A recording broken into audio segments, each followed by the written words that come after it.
Baki the Grappler is truly just as bizarre as JoJo's Bizarre Adventure. And while I was casually scrolling through AliExpress one night, I happened to stumble upon a bootleg figure of Baki Hanma himself going for around $30 a piece. So I knew what I had to do. And guess what? He finally came. And honestly, he's much bigger than I really expected. You know, I thought he would be much smaller. I know this was like a bootleg of a Storm Collectibles. I've never purchased from Storm Collectibles. I've only seen like Google images of them and like a couple reviews from this guy called Anthony Customs who reviewed, you know, the Chun-Li Street Fighter shit. And I was like, wow, that's impressive, you know, for a figure company, because they literally look like the Street Fighter 5 3D model characters, but like put into a figure form. And so the same thing kind of happened with the Baki figures. I saw them on online. They looked a lot like what you saw in, you know, the films. I don't know who's behind this company. Hey, they're killing it. Bravo, Vince. Here's the bootleg though, and the bootleg, first up, it is very good. The whole body as well looks just like what you see, you know, with Storm Collectibles. So from the outset, he definitely doesn't look half bad at all.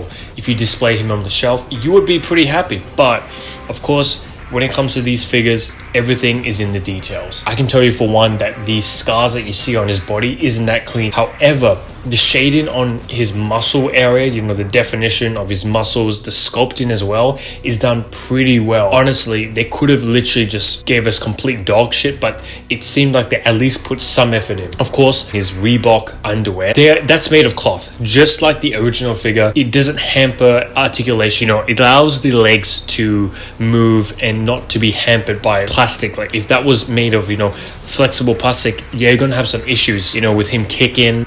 Most hilariously is that he has a sculpted butt. I'm not joking, it's there. His articulation is, I mean, pretty good. He has a diaphragm joint, he has a 360 ball hinge, double jointed elbows, double jointed knees. He has a glorious ankle pivot.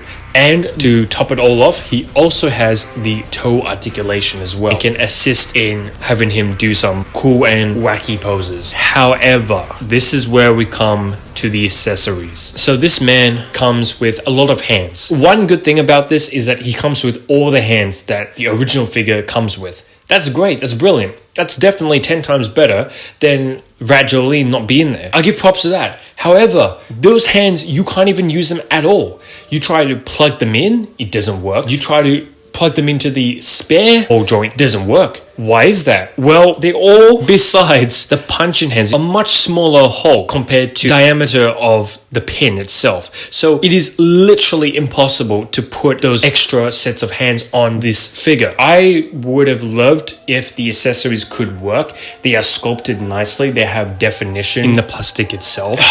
It's just very, very disappointing that they are unable to be put onto Baki himself. Let's just move right on into the heads that come with the figure. The heads themselves. The one that comes pre-installed on the Baki figure, you can sort of tell that it is slightly off. This problem is an issue that persists with the other three heads that come with this figure. And moreover, you can tell that the paint is a little bit splotchy in some areas, like on his nose, on the sides of his cheek. The hair, I guess, is painted nicely. I mean, there's nothing really to shout about here. There is a slight brownish sort of tint going on.